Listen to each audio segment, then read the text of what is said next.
Welcome to All Worn Out. I'm your host, Warren Meredith. On the show today, Rowan Picard of Kingston, Ontario. She's in bands The Petras, who just released a single called Sapphire, and also in Rogue Rising. Let's get into it with Rowan Picard. Hi, everybody. Welcome to All Worn Out. It's a podcast about music. It's a podcast about what you're passionate about, and it's a podcast about what our guest is passionate about. I'm so pleased and excited today to welcome Rowan Picard of Rogue Rising, The Petras, and is there any other acts to mention? That's it for now. That's it for now, folks. There's more coming. I know there is. Rowan, I remember you from many years ago. I remember seeing you come out to our music video shoots. And it pains me to say years ago, like it just hurts me, but it's true. Time has passed. And I think you've grown a little bit since, the first time I saw you, like figuratively and literally, Yeah, I was probably a teenager when I first saw you. Yeah. So how was that transition from teenager into your 20s? Was it rough? Is it fun? Lots of good things, I would say. I mean, I was glad to leave high school. That was a highlight. But yeah, I mean, I've just gotten like a lot more into music in that time period. Like, I picked up guitar. It wasn't really until like later in high school that I actually started to like focus on learning how to play. So yeah, it was like grade 12 that I decided like, you know what, I think this is what I want to do with my life. So yeah, I did like a guitar building focus program in high school where I designed and built my own guitar. And then, and then from there, like I graduated and decided like, I could do university, but I'd rather like just pursue music and just do what I want to do. Okay, yeah, I was going to ask you, like, if you decided to go into a college program, university, or if you've decided for now you're going to do this musician thing and just go at it. Yeah, so I mean, like there are programs and stuff that I could go into, but I feel like for what I want to do, it's better to just do it. Like I don't need any schooling for that. Yeah, absolutely. Like when I was in theater school, I remember getting kind of frustrated because in year one, they were like, you're not allowed to perform. Like, you're not allowed to perform anywhere. And I was like, I just moved to Toronto. And like, the number one thing I wanted to do was like hit open mics and go to see comedy shows and like get in improv. I wanted to do Second City classes. And they're like, no, you can't do anything. And I was like, bummer, because they want to reprogram or whatever their ego says. Anyhow, so that's really cool that you've decided to go at it. And I think it's better because like when you're ready for school, you're ready for school and you like put everything else aside. Whereas like now I think you'd be so distracted. You'd be thinking like, oh, what could Rogue Rise be doing? Or what could it be doing right now? What could the Petras be doing right now? All that kind of thing. But over the years, what I've noticed is your YouTube, your Instagram, your social media, even before you got into the band scene, that stuff was really good. Did you just teach yourself how to do that? Is that just something from your generation that you guys have come up figuring out how to do? Because I'm trying to do stories and stuff like for the YouTube channel and shorts, and it's hurting my brain trying to figure this stuff out. Yeah, I mean, I guess I am a little bit younger than you, so that does help. A little bit, yeah, okay. But we'll go with that. Sure, I'll take it. Yeah, I mean, like, I noticed that, like, social media is really important for artists nowadays. So, yeah, like, I kind of have started, like, doing, like, reels of, like, little, like, solos and stuff like that. And, like, taking care to take, like, good pictures so that people can, like, see what I'm doing. How important is fashion to Rowan Picard in her music journey? Yeah, well, I feel like appearance is really important, so I do take quite a lot of care in that. But usually... I don't even think, though, it's not like a vanity thing. I'm saying, like, you really care about, like, the aesthetic appearance of the character that you're presenting, Like, I want my outsides to match my inside, basically. Yes, exactly.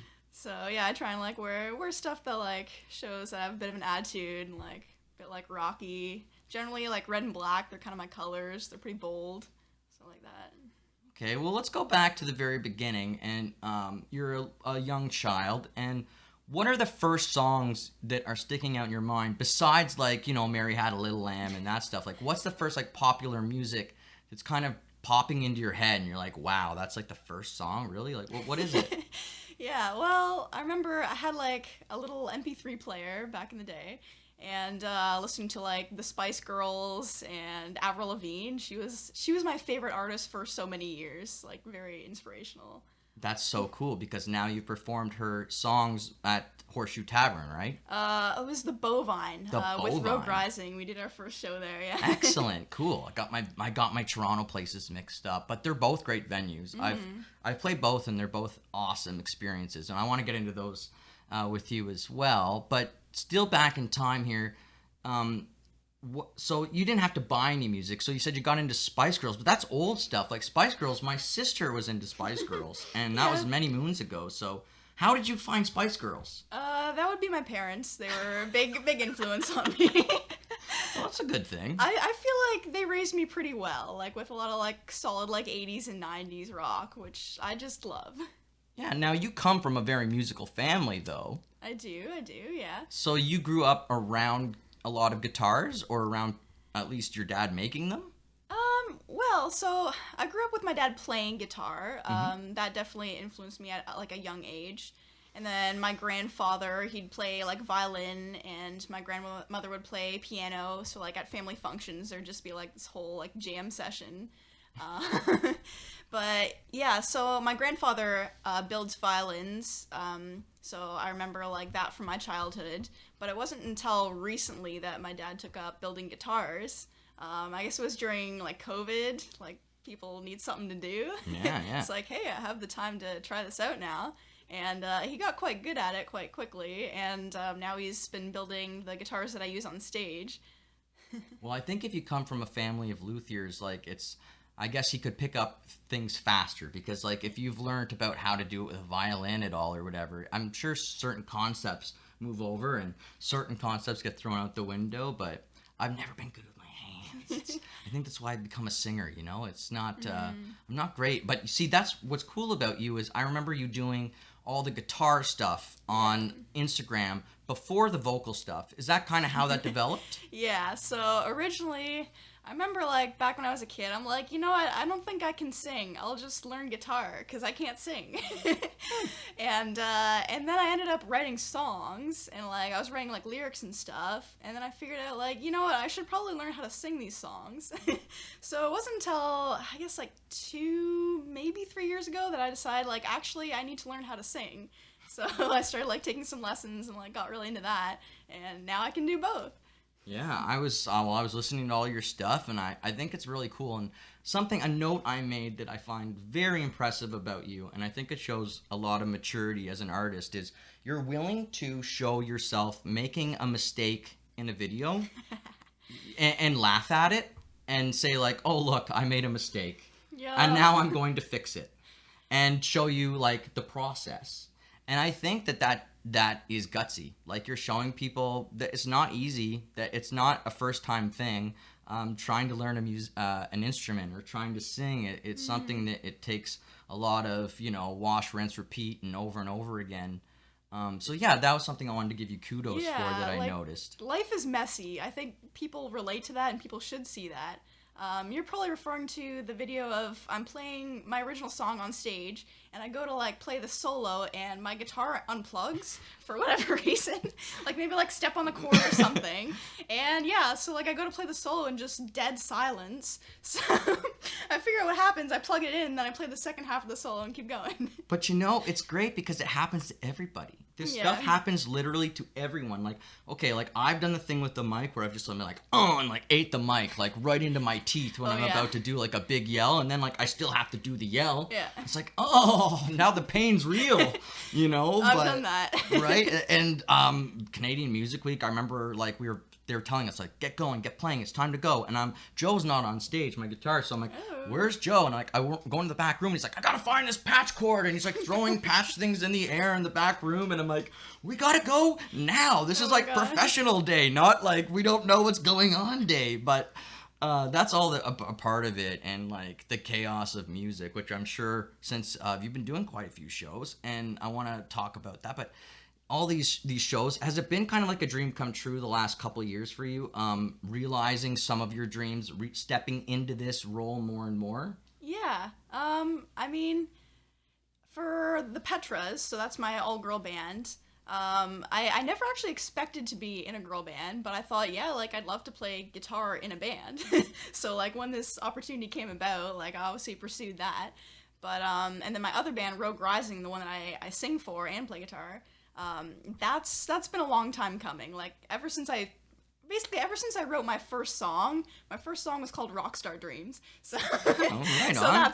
I knew what I wanted to do. There you go. But, like, ever since I wrote that, like, I thought, man, it'd be so cool to be able to, like, perform these up on stage. So, yeah, it's been a good ride these past couple of years. Yeah, enjoy that. I mean, it's so great getting to go to all these places, and it's fresh and it's new. And I think also what I've noticed is, like, you've had pretty good turnouts at your shows overall from what I've seen. And I mean, you did Voodoo, which probably was a decent turnout too. And so maybe your beginning experiences in shows is a little bit different than mine. Some of my first shows weren't so greatly attended. But, you know, I can talk about that. But yeah, you had rough starts too in the beginning. There are some shows, like, we're still playing some shows that, like, there's less people than we expect. Like, like half the audience is your family, you know? Right, it hurts, but it happens, especially in the beginning when you're trying to get it off the ground, you know? So in high school, you were in another band, and it was called Razor Bunny. Yes. So that was my very first band. I was still at the point where, like, you know what, I can't sing, like, I need a singer. So I met up with a bassist through the guitar building focus program I was in. And from there, like, I knew some, like, singer from an arts program I'd been in like, grade 7 and 8. And then we, like, found a drummer at our school. So, yeah, we, like, practiced a few times. We played our school's talent show, and that was our only gig. We played, like, one song. We were supposed to play, like, 4, but then they, like, cut our set. And originally we were going to be called Free Pizza because we thought that's a great band name. Like, you put that on a sign, like, Free Pizza tonight. Like, who wouldn't want that? It's true. You'd have a lot of angry people coming in going, "Where's my pizza?" And you're like, but they'd show up. See, because when I had Ginger Fox, my original band, I used to go into bars, and sometimes literally, like, the sound man or the bar would be like, "Where's the Ginger Fox? Where's the girl?" And I'd be like, "No. If that was the case, it'd be Ginger Vixen. Okay? Get your words right, mister." And they'd be like, no, I'm not buying it. Aww. So, yeah. But whatever. Just, you know, break my ego all those years ago. So you're in high school, you're in Razor Bunny, but something else at this time was or before this, is you had another passion. Mm-hmm. So the Olympics are going on right now. Are you turning your head over your shoulder? Are you watching the TV? Are you watching Simone Biles? What was your specialty in gymnastics? Yeah, so for many years, since I was, like, I think it was 5 when I started, I thought, like, gymnastics, like, that's what I want to do. Like, if I could be in the Olympics, that'd be great. So, like, I spent, like, so many hours, like, training for that. There was a time when I was training, like, 16 hours a week and, like, you know, still having to, like, go to school and stuff. But, yeah, so I was, like, putting everything I had into that, so I wasn't even thinking about, like, you know, music or anything else. So I think that's why I got into music later, is because I was just so focused on, like, gymnastics. And, I mean, I still do gymnastics. I still train. Just because, you know, like, I love it so much, and, like, it's a good way to stay in shape.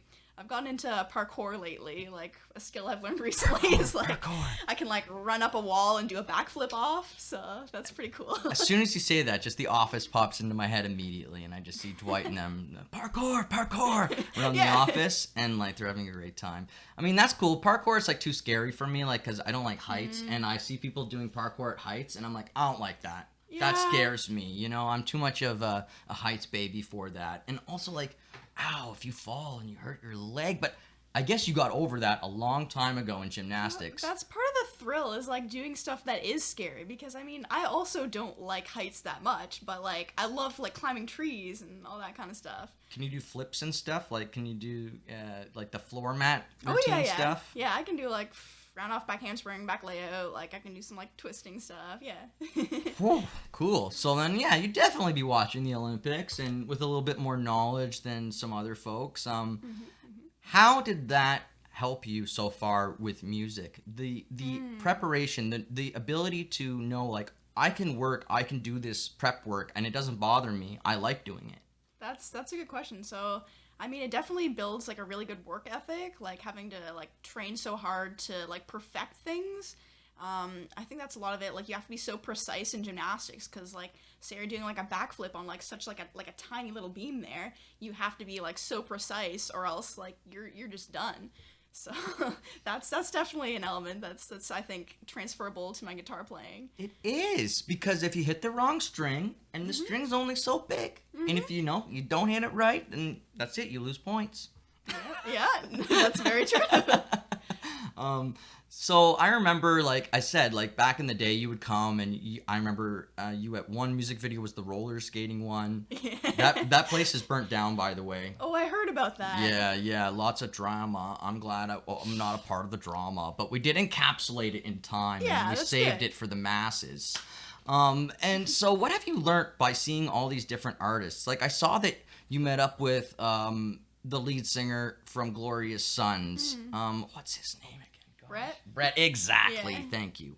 And who else did you meet up with? There's other people that I've seen you going around and shaking hands with. Are you learning from these people? Are they showing you things, or are you pretty much like just there to have fun? Yeah, well, I mean, like running into people like Brett Emmons, that was just kind of like a random like off thing, but like definitely everybody has something you can learn from. So yeah, if you can like get an opportunity to like ask people questions, like especially people that have like been in the business longer than I have, it's been quite useful to be able to get some guidance. I mean, I've been working with my producer Michael Hanson, who is the former drummer of Glass Tiger. He was a founding member, and so yeah, he's definitely had some really like good insights on the business. Did you record with anybody before him? Like, did you work with like just like having someone record you in a garage, for example, or something, or was this like your first recording experience? Well, no. So originally, I started like recording my own demos because I was writing these songs, and at the time that I was writing them, I didn't have a band. Like it was just me, so I had to figure out like how to play like all the instruments and how to like put that all together. So yeah, so my first songs were like demos that I recorded in like Cakewalk on my laptop. But from there, my guitar teacher like helped me like up my production a little bit. And then from there, I worked with another studio in town. We recorded some tracks. And yeah, and then it was from there that I decided, you know what, I would like an actual like really like high level producer to be able to work with him. And yeah, like working with Michael Hanson has been really great. Like he just finds like certain things to add to the song. I'm like, oh, I didn't think of that. Like we could use like a little guitar part there. Yeah. I saw you did some work with Kurt Spruill. Yeah. He's an old friend. Our paths used to cross back in the day. And so yeah, but definitely working with Michael Hanson, having that producer, I'm sure it was like pretty eye-opening to like see everything that he can hear and everything that like his hearing is envisioning. Like that's what I find interesting. It's like they'll pick out the smallest things, and like the snare, for example. It's like they'll go at the snare for an hour if they have to until that damn thing sounds like the perfect snare. Yeah, and like he's a drummer, which that's the instrument I'm the least proficient at. I've been learning drums, so it was really good to like have him be able to like handle the drums. So did you go after Michael Hanson, or did he find you? How did that happen? So I think this is how it came across. So I went to some like fundraiser for Doctors Without Borders at like a place called Jimmy's Sports Bar in Kingston. That was like a little while ago, and when I was there, I met like the bassist for Honeyman Suite, the bassist for Moist, like the drummer for April Wine. They were all there, and so like I friended some people on Facebook after that. And then we had like some mutual friends, and then I guess he was like looking for a new artist to work with, and you know like I happened to come up in his friend suggestions, so he like looked into me and like sent me a message like, hey, if you're interested in working together, like text me. Heck yeah. So yeah. I mean, that's a great feeling when you get that first little bit of like turning someone's head who like cares about making music. I remember doing Indie Week in 2015 and getting off stage and just feeling like the whole thing was pointless. And then getting back to my, where we were staying, and the next day I opened my email up and there's an email and it's like, it was someone who was scouting for a producer who was like, oh, you got to come meet my producer. Well, that's who I work with now, like 10 years Nice. later, right? So it's just those moments in time where you're like, I put myself out there, and did it matter or not? And then you can say in this search situation, it mattered and it was important. I mean, that's so cool that you got to go there and meet all those musicians. Was it intimidating, or did you just roll with it?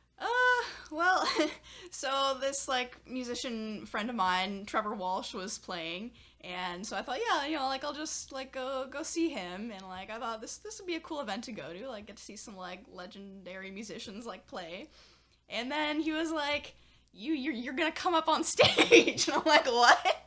So I had to play, like I played 2 songs with these like quality musicians watching me, like. It was definitely nerve-wracking, but also like a really cool experience. Did they give you any pointers, or did they just say good job? Yeah, they were just like, good. Good. Let's go. Good. I mean, that's good that they were supportive. I mean, that's good to know. It wasn't a disaster, so that's a win.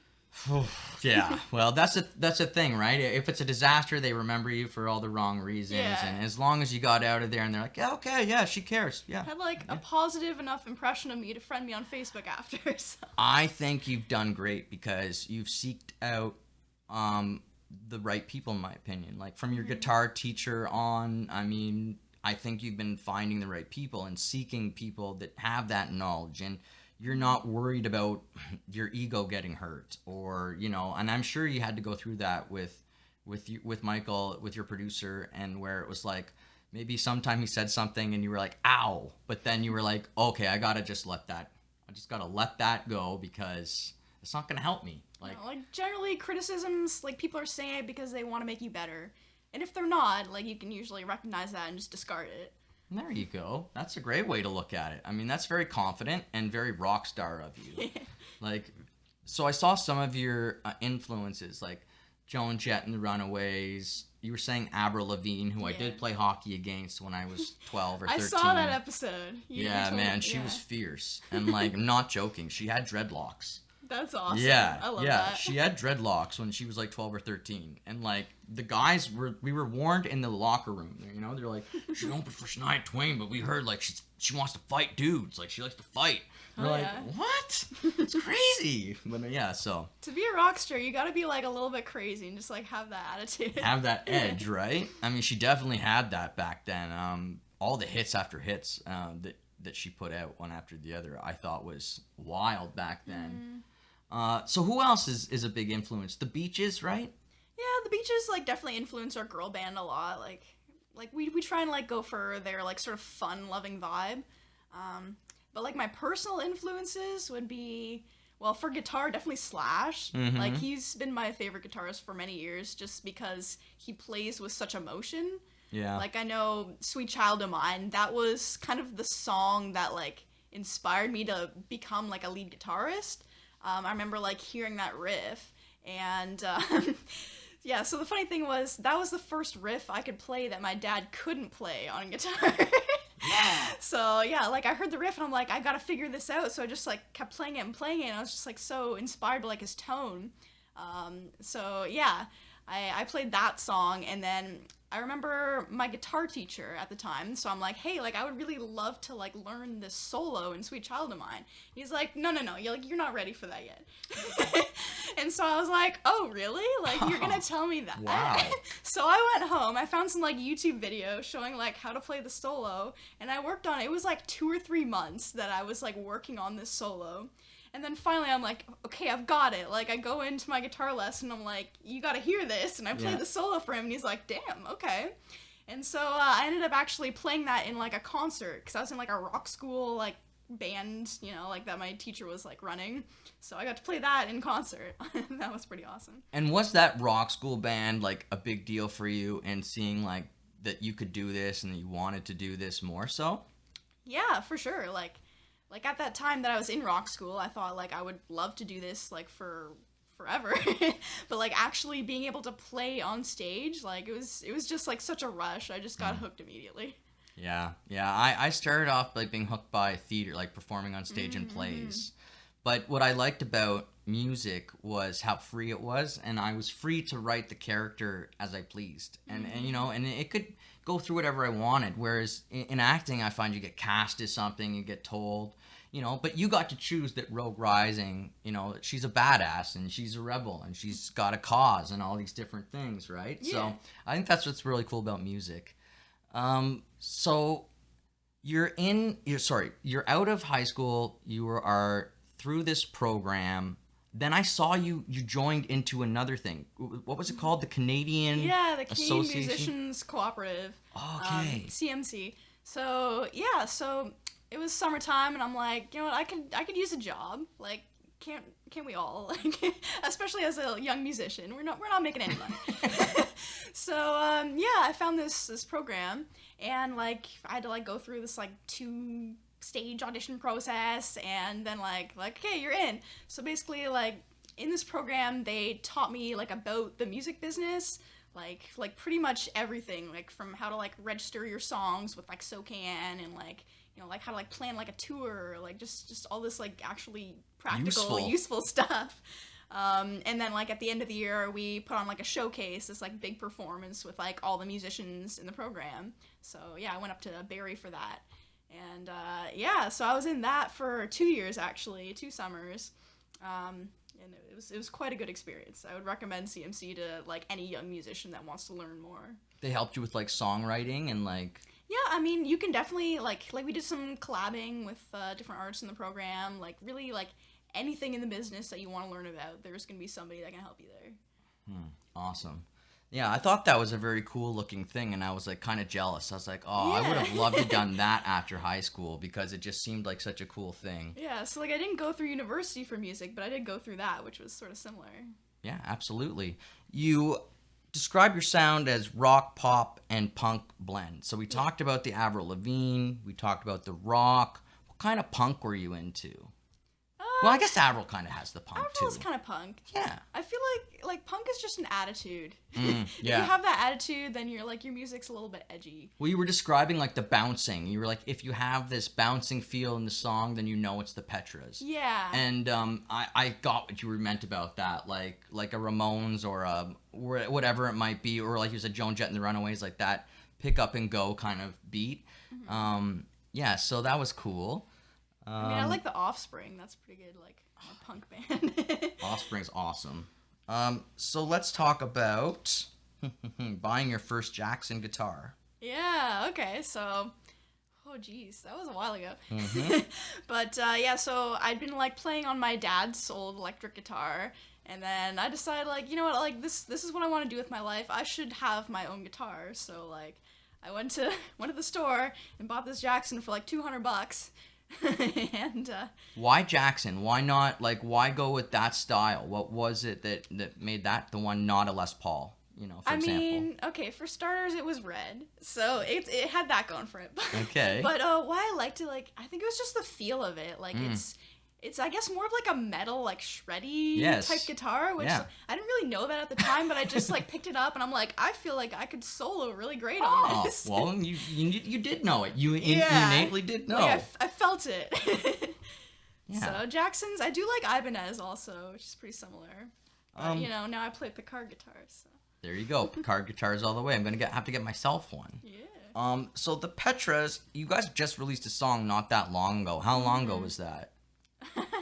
Not too long, like 2 months? Probably about 2 months. And it's called Sapphire, right? Yeah. How did that go with the writing of it, everything? Because I heard in an interview you said it was your first song that you guys wrote. So how did that all work? Yeah, so I was like playing with the Petras. We'd like been rehearsing together for a little while. We'd like played a few covers, but we're like, you know what? We need some like actual like Petras songs. So so I decided like, okay, like I should like write like a really cool riff for this. And I was just playing around with something one day, and like I found this guitar riff that like felt bouncy. Like, you know what, this could be it. So like I played it for the girls at a practice, and they loved it. And like immediately we just started like filling out like the bass and the drums, and then like our singer at the time, Brielle, like wrote some lyrics. I think it was like next practice we like tried it out, and like the whole thing was just coming together. Yeah, absolutely. And I thought it was a very cool song. Definitely like interesting that you guys are going with that all-girl lineup. And is it interesting for you as a vocalist to watch someone like Brielle? Did you learn anything like watching Brielle? Like, your vocals are very different. So to me, her vocals are kind of sticky, like kind of like what I would call like a bubble gum. Like when it comes, when she kind of does that off the words, it's kind of hard to explain. But it's like a sticky thing where I'm trying to explain how this would make sense. But anyways, you don't have the sticky thing. Okay. And it's not bad or good. Everyone has different lyric styles and different singing styles, I should say. So I'm a belter, for example. So I don't have like the ability to do sticky. I don't have the ability to do like even your style. I think is lends itself to alternative. Would you consider yourself an alto? Yeah, I would say that's most accurate. I mean, when I first started singing, I was a strange case because I could only sing in my head voice. Like, I didn't know what a chest voice was. I didn't have that. So for many years, I'm like, oh, I must be a soprano because I can only sing this, like, in this tiny voice, like, really high. And then, yeah, it was, like, later on, I found a vocal coach that actually, like, helped me unlock that chest voice. He literally just had me, like, yell until I could, like, sustain that note and then try and, like, sing out of that. It was kind of, like, a crazy way of, like, learning how to sing. Yeah, kind of forcing it out of the box there. Yeah. Oh, very cool. So I saw you guys did like the Brockville Women's Art Festival. That was good. Yeah, it was quite lovely. I guess they're like trying to build up more of like a music scene in Brockville right now. So they've been this guy there has been like putting together more and more shows. So hoping to like grow the scene there.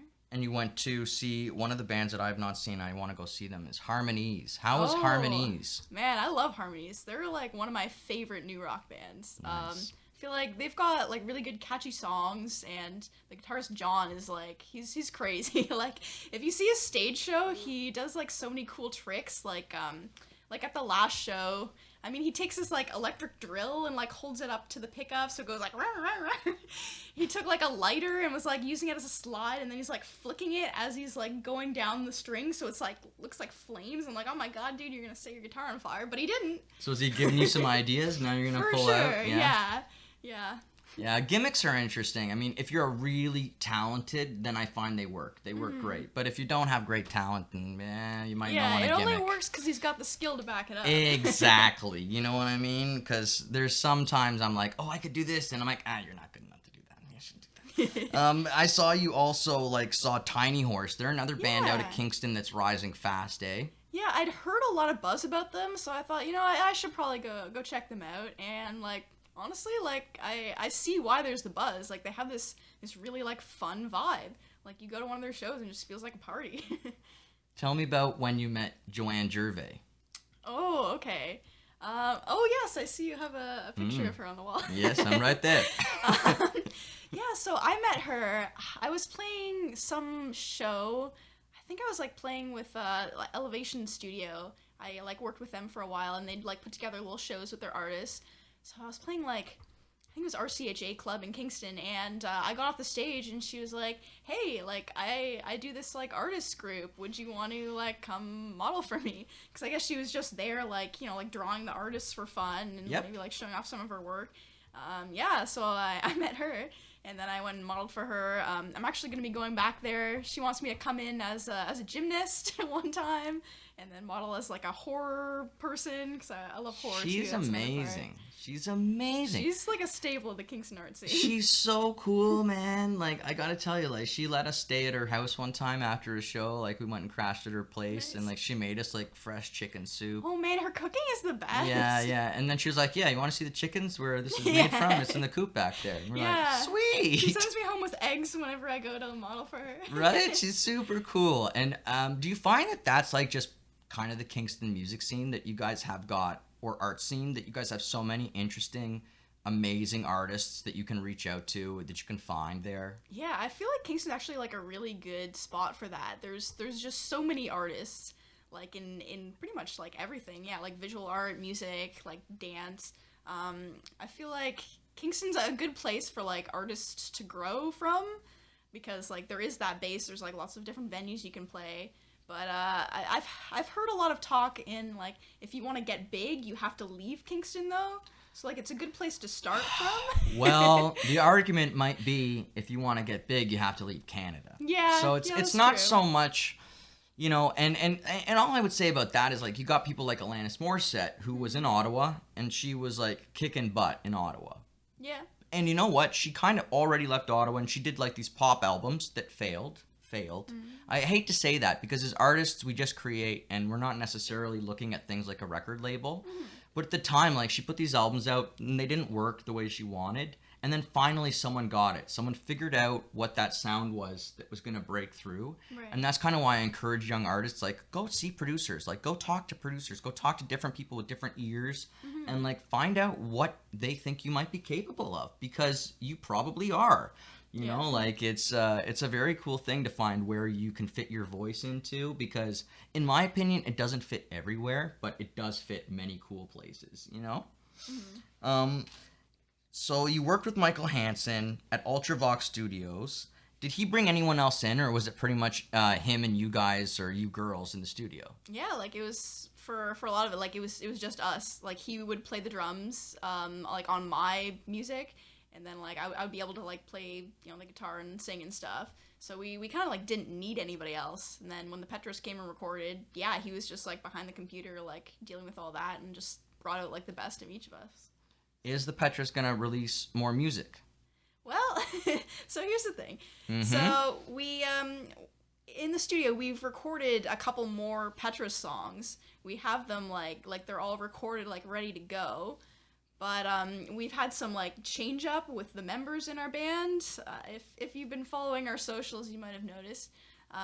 So yeah, our original singer Brielle like had to step away because she was in another band like Luscious, which was doing well. I mean, it's still doing well. And she just like felt like she didn't have enough time to like devote to both projects, so she had to back out. So the issue is now like we've been working with like a new singer. But it's Brielle's vocals that are on those tracks. So we're trying to decide, like, what do you do at that point? Do you, like, re-record the vocals? Because, like, that's not your sound anymore? Or, yeah, we don't know. Yeah, you should probably, that sucks.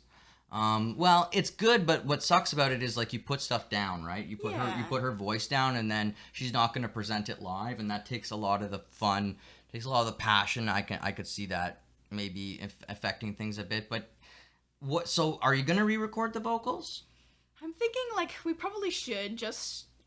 Like, well, it feels if you more right. your vocalist, whoever is singing it, they might not feel the same passion towards the project because she didn't write the songs. Right? That's my thinking. Maybe for me it would be. You know, I'd be like, oh well, could I just put my own thing in this if this person's stepping out? But like again, maybe it's not in the cards. Maybe it has to be that way. Like. I don't know. Yeah. I'm trying to think of like the fans, like if they like listen to our music and they hear like a certain version of us, and then they come to our concert and they're like, they get what they're not expecting it to sound like that. They might be like a bit like upset or disappointed. So I just want like. Yeah, it's difficult. Like in the hypothetical world, like if one of those unreleased songs were to blow up. Then, in my opinion, Brielle would have to come back, and it would cause like another shift, right? Where all of a sudden Brielle would be like, "Well, that's my voice, and I'm gonna get my royalties on that song." So that's the other thing about it. So you're a new band, so I know you're not worried about royalties. I'm aware of this, right? You don't have to cut up the cents anymore. Like like she's got the songwriting credit on that. Like that's not gonna change, but I guess it'd be the performance side that would change if it was somebody else's vocals. Gosh, music is way more complicated. It's like than people might think, and maybe they look at bands and they're like, "Oh, bands just want to fight," or like, no, nobody wants to fight. We don't want any disagreements whatsoever. It's just that people have different lives, different opinions, different storylines, and gosh, like I've been through a lot of band members, and every change has been painful and not easy. And it hasn't gotten easier. That's the other thing. Like, from the first time I had to make a change to the last time, it never got easier. No. Because you love these people. You end up, like, sharing a part of yourself with them. Yeah. And, well, here I am doing a podcast, folks. We'll see what happens in October, if I'm back or not. But I want to be back singing. So I understand. I feel your pain. I know that getting everyone to row the boat at the same time, the same way, with the same passion. Yeah, it can be hard. Yeah, but you got a really good point, which was with Sapphire, everyone in your band loved it. Yeah. And that pushed the song forward. And that's what you have to remember. That the next song that goes forward, it'll be the same thing. Every member in the band will go, oh, I like that. Oh, I like that. Mm-hmm. If somebody in the band is like, I don't like that song, there's probably a good reason. Like, in all honesty, like, it's so weird, but, like, the only songs we've ever had as a band that, like, do well or, like, catch on with anybody were the songs where we just all loved them. Mm-hmm. Each one in the band was like, I can see this. This is good. I like this. If that many people love it, it shows it's a good song, and probably your audience is going to connect with it. And you're all confident, and you all believe in it. And in an independent band, when you release a song, everybody must push. You cannot have somebody on the sidelines going, I don't care if the song does good or not. It doesn't matter to me. No, you need everyone pushing really hard together. And then maybe you'll move that little inch. And you go, wow, that inch felt like 10 miles, baby. And then, a couple weeks go by, you're like, oh, it was just an inch. But it was awesome, No, every, like, small inch is, like, such a big celebration. Right? Especially as a new artist, yeah. Oh, okay. Well, thank you for talking to me about the band things and the changing of members. It's awkward and it's not easy to talk about people.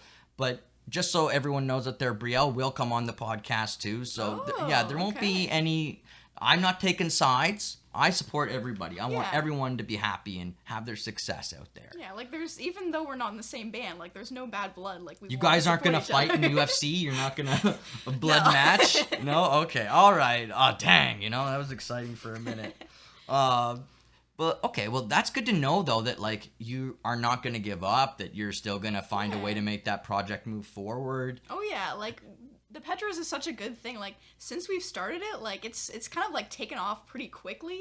So I feel like if that many people are interested in it, like, we have to keep this going. Because, like, clearly that's... The world, like, wants us.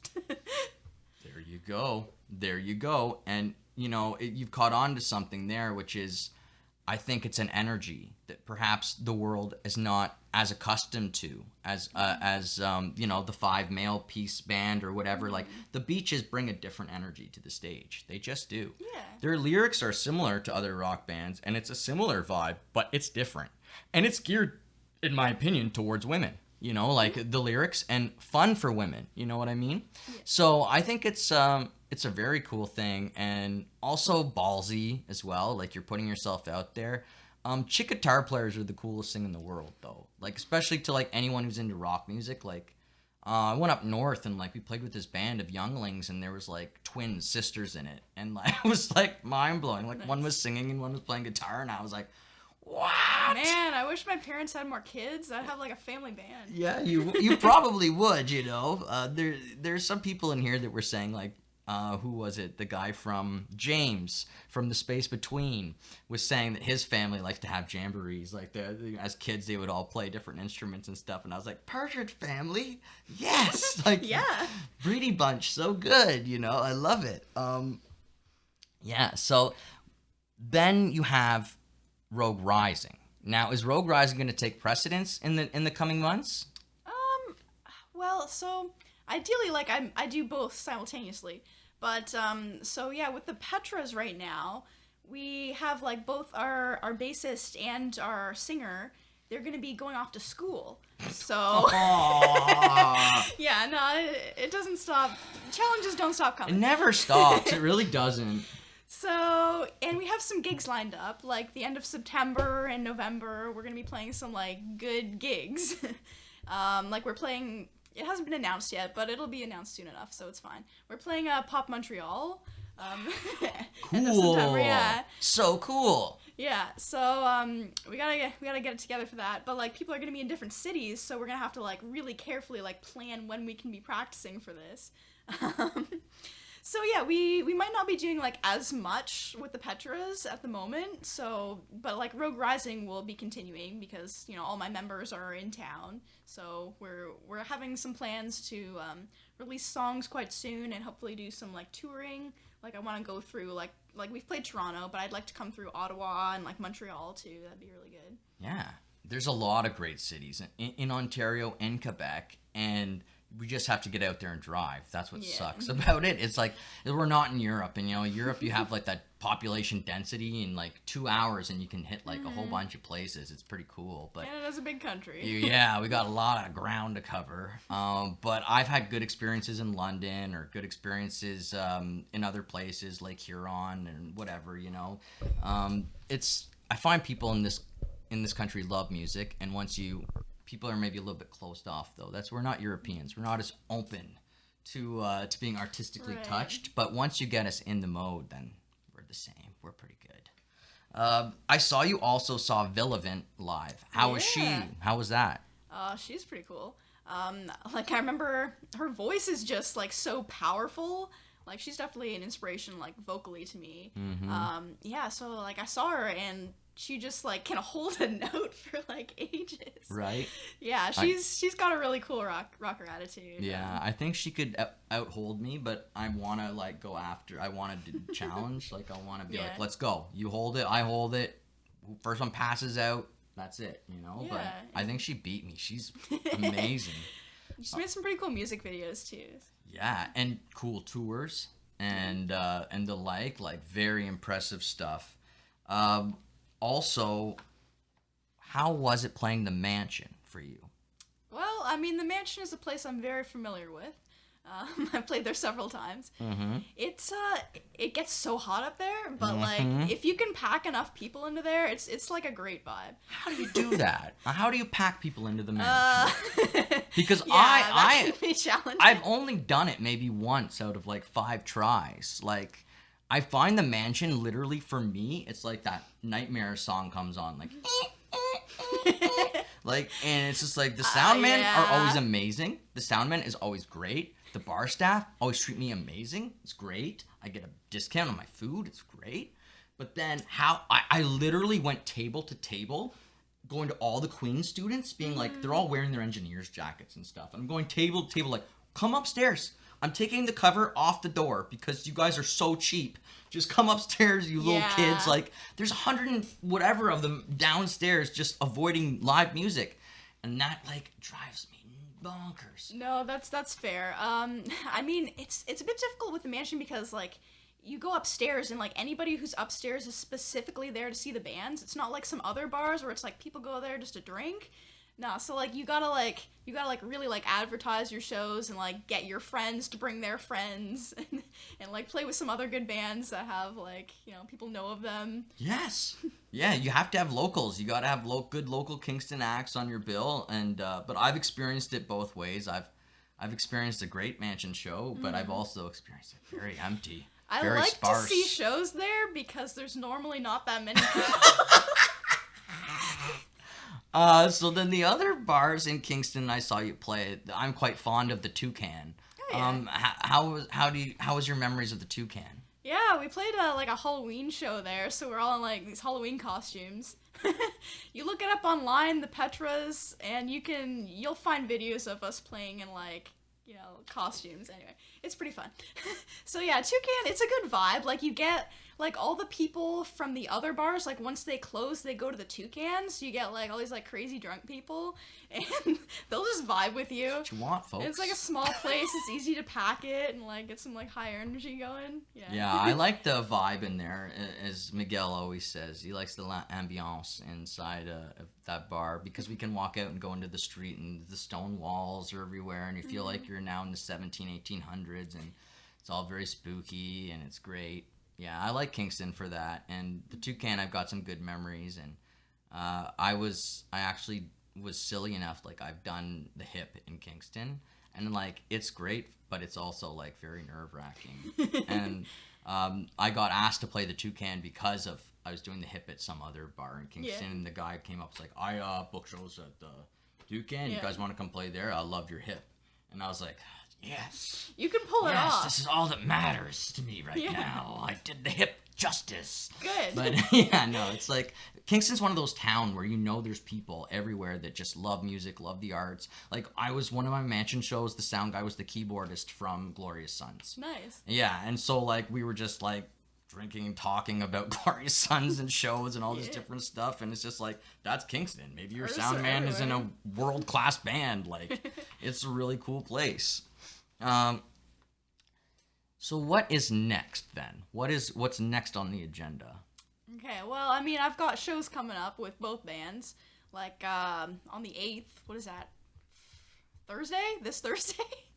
I'm playing a show at the Mansion with Rogue Rising. It's going to be our first hometown show, so that should be pretty cool. Yeah. Yeah. But other than that, other than the shows, we're like looking to release some music pretty soon because I do have an EP, like a full EP of songs recorded. So frustrating. So, yeah, I guess I'm just trying to plan out like music videos and stuff like that because I want to release this stuff right. I don't want to just like dump it on Spotify and be like, yeah, you know, like here, go listen to my songs, because like nobody's gonna care. Like, I'd like to like actually like have people listen to my music. Yeah, you're gonna hype it up, right? Yeah. And get people attracted to it. Come on over here. There's a party over here. You want to have some fun? Over, it's like the guy with the creepy coat, you know. Look what I got over here, and what I got over here. It's the good stuff, you know. But it's like, it's true. It's what you have to do. If you're not like putting the big neon sign up in the window, if you're not, you know, putting yourself on a billboard, like, why are they gonna listen to you? Because people are doing that. You know what I mean? That's the thing, is people are going all out so that people will listen to their music. So there's no reason that you have the right attitude, basically, you know? That's what you have to do. Yeah, I feel like a lot of the music that gets like pushed and like people like see the advertisements and stuff for it is maybe like not the best music. So like if you can make some really good music and like promote that, like people are gonna like latch onto it so much better. Yeah, music videos, like I've had debates with some younger folks on here that are like, you know, there's no point to them. Music videos are an old, outdated thing. And like, I kind of got what they were saying. Like, they were like, oh, it's all about, you know, the shorts and the TikTok and the this and the that. It's not about music videos. And I was like, but artistically, music videos make me happy. I love music And videos. shorts don't. And TikToks don't. They don't satisfy my artistic desire to make a visual to the audio. And the visual can be different. It can relate, well, it will relate to, but it's not telling the same story necessarily, right? So it's so cool to artistically play with it. And I don't know, I love music videos. But again, I get the point. I get the argument. Like, here we go. Like, if you want good reels, just make like a really good music video and then take some clips from that and make it into your reels. Yeah, absolutely. It's like Seville and their answer to the single verse album release, and I thought it was so smart, was we're releasing a song every 6 weeks. They don't get a new song for 6 weeks. They have to listen to that song. Essentially, every song is getting a single treatment. Yeah. In a way, like, they're not all going to get the same budget, I'm thinking, but they're all going to get their time. And it's like, people are like, oh, I want all the songs. No. Just enjoy this one, and then enjoy the next one. And, like, I think that's a cool way of doing it, because it takes back a little control, and it maximizes that single thing where we need to get the hype and we need the boom factor. And then, of course, people don't listen to whole albums unless her name's Taylor Swift. But, I mean, again, some artists who are able to pull up the illusion that we can all do these things. It's kind of funny, you know, like Post Malone doing, like I was saying, genres are going away. So, like, this is my personal opinion, this is my prediction, that in like 30, 40 years, there won't be genres. It'll just be like, people will be like, this has like 6 genres in it. And they'll tell you like what our 6 genres are, but it won't be that important. And I think that because like we are seeing people like Beyonce do country. We're seeing Post Malone do whatever he wants. It doesn't matter what the genre is. And so I just think it's like, it's a marketing thing. It used to be so necessary to market yourself as Ozzy Osbourne, Prince of Darkness, or whatever, right? Now, it wouldn't be like that at all. He would just be like, I'm Ozzy, and I sing this, and I sing that, and I sing this. So it's like, times have changed. So, I don't know. I think you're classic at heart, like I am, where like, I love the 70s, I love the 60s, the vibe of the time. I like pre-cell phone era thinking, all that type of stuff. Hitchhiking when it was not a death sentence. You know what I mean? Like, I like that thought process of that time, but maybe that's just like my nostalgia brain. No, I do like like it seems like simpler back then. I mean, it's hard to say because I wasn't alive in this time. Me but, neither. Like, I feel like I like 80s and 90s a lot because there's just more of like a fun vibe and like 90s were great. 90s, I love grunge. Like Nirvana, Hole, those are some of my top bands too. I grew up in the 90s and I didn't know how awesome they were. I didn't know how awesome the 90s were until they were over. And then it was like the 2000s, like, what is this? In 2000, 2010, I don't even remember. Like, it's just like... Just kind of meh. Weird, you know? But the 90s were a cool time for sure. And, like, it was cool because, like, the internet was out, but it was like, it could be so much. The internet's gonna change the world. Like, I was a little kid in school, and they were like, reduce, reuse, recycle. And that's what they were telling us every day. Like, you use the recycling bin. Because, like, when I was a kid, like, I guess it wasn't common. People weren't recycling yet, you know? So, like, that was the big thing then. And that changes, and... Gosh, soon we'll be old. Soon we'll be 90. Things are constantly changing, but yeah. Soon we're gonna be 98, okay? Start releasing more albums faster. God damn, I gotta get on it. No, but do you find time speeding up as you're getting a little bit older? Not yet? Good. Yes, good. And Don't let it. I don't know. Let it bother you then. Ever since I was young, like I've been like hyper aware of like aging. Like I remember I was like 7, like turning 8, and I'm like, oh my god, I'm already 8. Like, I can't handle this. Well, that's great. So like now, as I'm like getting like a little bit older, like my birthday is next month in September. I'm like, yeah. it doesn't matter as much. I feel like age doesn't matter as much now. I'm giving up. Let's put it that way. I this year's the year I gave up. And then I read online that it's like, this is the age where people give up. And I was like, oh come on. Really, Warren? You're just the standard. You're just giving up at the normal time. But it's because, like, that big 4-0 number isn't far away from me anymore. So it's like, it's terrifying. I remember my mom turning 40 and, like, being at the party and being like, she is old. My mom is so old. And now I'm, like, knocking on heaven's door. And it's like, no, please, no. You still got time. Did you hear what I was talking about Slash and how he had to do, like, 9 solos for Sweet Child of Mine? And, like, my God. that's the one they picked out. Yeah. And so that's why he doesn't like it. That's why he doesn't like playing it. Because, like, it's not his choice. It's just, like, they're, like, come up with 9 epic solos. Yeah, and I don't like that. And he did. And then they're like, this is the one. And he's like, but this one was better. and they're like, it doesn't matter. I'm the producer, you know? It's like, it's the thing where it's like, some people give up creative control and then they regret it later. And then some people, you don't give up creative control and your song never gets heard. So it's important we always keep our musician's ego in check. Yeah. It's difficult to do for me, but I do my best, you know? Thankfully, the producer I've been working with has been like really good with like I still have like the final say on everything. Awesome. Like, if I'm not happy with something, like we will like redo it. Good. And like with the solos, like I'll like write a solo and then be like, oh, like what if you try this, or like he'll give me like some ideas and stuff to try, but like if I don't like it, it's not getting in the song. Yeah, good. And when you're recording like and you're doing the solos, do you find like, do you ever have to do anything where like he puts a towel on the guitar to like on the neck to like try and make the notes not squeak, or like do you find he's like tells you to tune every 5 seconds, like tune, and you're like I just tuned, and he's like it doesn't matter, tune. I've done stuff like that, not with Michael Hanson. Okay, good. He's been pretty good on that. Okay, right on. Yeah, it can be frantic, it can be all kinds of things, and that's good. Yeah, Sounds the vibe like with him is like really, really chill. awesome.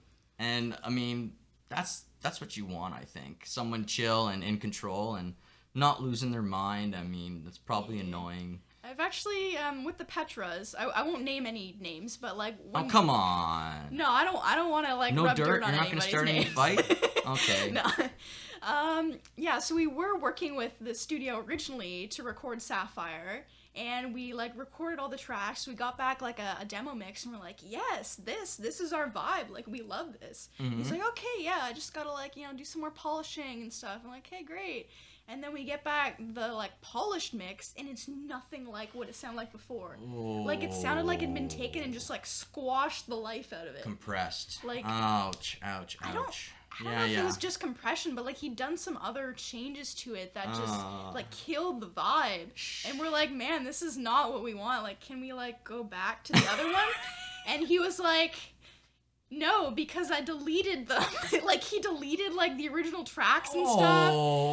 And, like, and then, yeah, there was, like, some insults hurled at us. Like the playing was, like, not good enough. I had to, like, redo all the drums and stuff. Oh, got nasty. Got nasty. Like, you gotta be really careful who you're working with.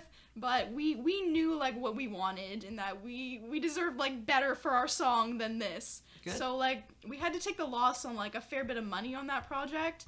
But then we were able to go, we went to Michael Hanson, and he, like, salvaged the project and made it sound, like, exactly like we wanted to. Awesome. And again, it's, like, it's a different journey, it's a different way of getting there, but you got there. And that's another point I found on this, by doing this podcast, is, like, we meet people and sometimes we're like, why did I meet that person? Like, they're such a jerk and they're so annoying and blah, blah, blah, blah, blah. But then you think about it and you're like, oh, but then I met this person through that person. And I love that person. Yeah. And you're like, oh, this is weird. So I had to go this route to get where I wanted to go. And, like, because you can think of it like, oh, if I just gone to Michael Hanson the first, I would have saved the money, blah, blah, blah, blah, blah. But that's not how it works. You had to go on the journey. You had to get in there and find out where you were going to get taken to. And you never know. Like, it could have been a completely different outcome. He could have came back and given you something, and you could have said, it's amazing. And then you never would have worked with Michael, you know? Like, it's just... Yeah, it's just things work out the way sometimes they're supposed to. You never know, like, where an opportunity is going to come from. Yeah. So you have these wonderful Picard guitars now that you are modeling, showing off. And how many do you have? Just the one that your dad's made for you? Or how many has he made for you? Well, that are, like, personally mine. I have 2 now. I have another one. I haven't showed anybody it yet. But good. I can describe it. Oh, okay, I'll take that, yeah. So it's the same shape as the one that I normally use. It's like wicked, like spiky shaped red one, but it is shiny silver. The original reason for that was because I was playing with the girls and they're like, we want to wear pink. And I'm like, I can't wear pink. Like, I have a red guitar. Like, that would clash. Right? Yeah. So, so we thought, like, silver, that would go with anything. And it looks wicked. Like, I'm gonna be using that at some upcoming shows for sure. Wow, I'm excited. I mean, it will go great with leather and all that. I mean, I was going to wear my black leather pants because I knew it. Yeah, you can't see my pants in here, but... I try and predict people's outfits, like, before they come here, and then I try and, like, either match or go against one or the other. And I was like, she's coming in black leather, I have a feeling. And I was going to wear my black leather pants, and then I was like, you can't see my pants. Like, that's, you know, like, I've said it on other podcasts. Like, I could have done every podcast with no pants on. It wouldn't matter. No one would ever know, except for my guests would be very uncomfortable. But that's it, you know. Save it for the Zoom ones. Oh yeah, Zoom calls. That's right. Little doggies running by and everything. Yeah. Well, how was it for you during the COVID years? Did that interrupt your high school? Well, so I just left high school, I think, at that point. Okay. Yeah, so I was, like, thankfully out of school, but, like, I didn't know what to do with myself. I'm like, what do I do? Like, I need, like, a job or something. So I was, like, babysitting some kids that were, like, out of school. I was, like, doing that. Like, I was coaching gymnastics at the time, but then the gym shut down, so I'm like, I need something to do. So I was doing that, but then, like, I wanted to, like, continue with my music, right? Yeah. And, like, the band that I was with at the time, Razor Bunny, they were all like, we can't meet. Like, we're all, like, scared of the COVID, right? Like, we can't, like, we can't have that. So I was just, like, working on my own, and, like, I took the time to just, like, write a whole bunch of songs. So, like, I feel like in that time period, like, I really, like, developed myself as a songwriter. That's what I thought. Figure out how to, like, record the demos and stuff a lot better. So that now that I do have a band, like, I'm able to use those songs and, like, play them with my band. And, like, I was able to, like, I had songs to record, like, once the world, like, opened up again. So cool. Sky is the limit for you, in my opinion. Because I think, here's the things why, people. I don't just say things, okay? So here's the reason why I think the sky's the limit. Because you did the work, the pre-work. So you went around, you met people, you talked to people. Basically, you went and figured out if you liked the job or not. Like, before I went to school for college, I went and interviewed the newscasters and figured out, like, am I even interested? Like, what if they tell me it's a horrible job? You know, so you did your homework. And then you continue to do it. You haven't stopped learning. A lot of musicians will get to a point where they'll be like, I'm good enough. I don't have to learn anything more. You know? I don't see that in you. I see that you're constantly going at it, trying to improve, trying to cut out a little bit more. And I think that's the way to go. So, I mean, that's just my humble opinion, but I think sky's the limit. I like what the Petras is doing. I'm excited for Rogue Rising. It's a cool name, like Rogue. If you go by Rogue, that works. But Rowan is such a good name too. Like, you don't need to change it. Like, that's the thing. It's a good name, good stage name. You know? Yeah, Rogue is like my nickname. I was given that by my mom because of my attitude. Oh, not listening, sneaking around. What was going on? I don't know. Like, I've never liked to follow dumb rules. Like, it doesn't matter, like, whose rules they are. If it's, like, my parents or if it's, like, at school. Like, if I don't see a reason for it, I'm not gonna listen. Wow. Well, you're definitely rock and roll then, Rowan. There's no doubt about it. That pretty much summarizes it all right there.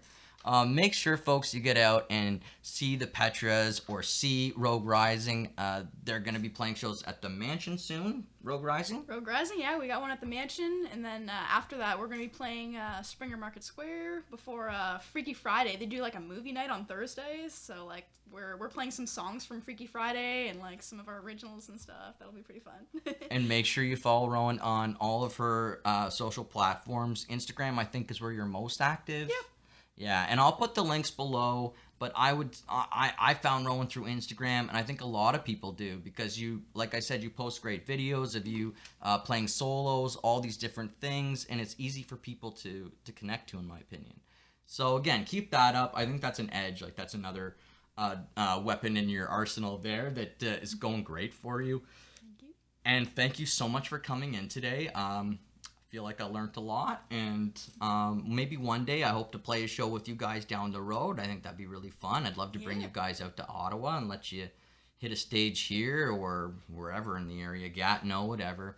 We'll figure something out. That'd be awesome. Yeah, and in return, maybe you'll give me one of those good mansion shows back in Kingston. Yeah, I'll let you know how the next one goes. Good trade for me, for sure. I'll tell you right now, folks. So thank you so much, and thank you out there for watching, and we will see you next time on All Worn Out. Bye-bye, everybody.